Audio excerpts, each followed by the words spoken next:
Hi everyone, so my next series is going to be on Egyptian mythology. Now let's figure out what Egyptian mythology actually is.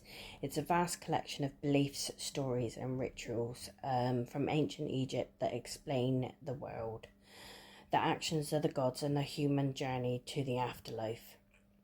Central to these myths is the concept of Ma'at, representing the cosmic order and justice that the pharaoh, as a divine representative, was tasked with upholding against the forces of chaos, such as the god Set.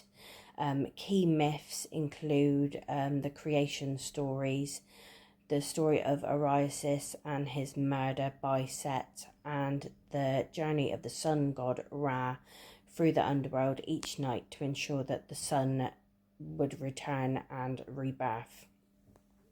So many gods were represented natural forces and the aspect of life, often depicted as human-bodied with animal heads.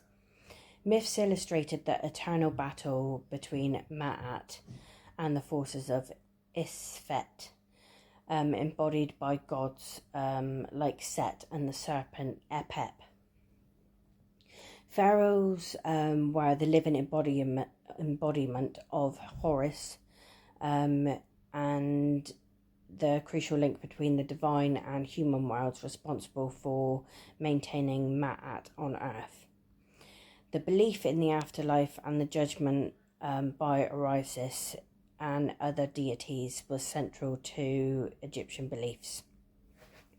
The myth of the sun god Ra travelling through the night sky and battling Apep, along with the story of Oriasis' death and rebirth, symbolising the critical connection between nature, life and rebirth.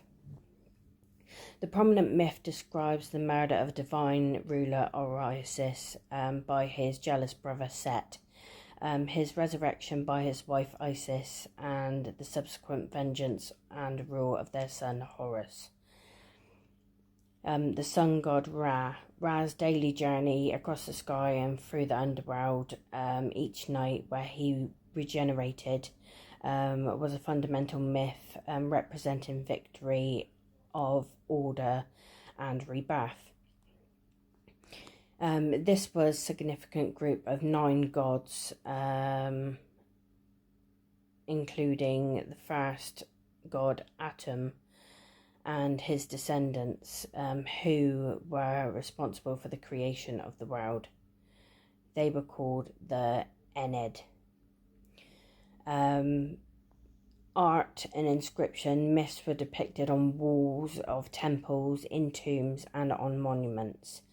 Hymns, funeral text and ritual text contained fragments and accounts of myths, providing insights into religious beliefs.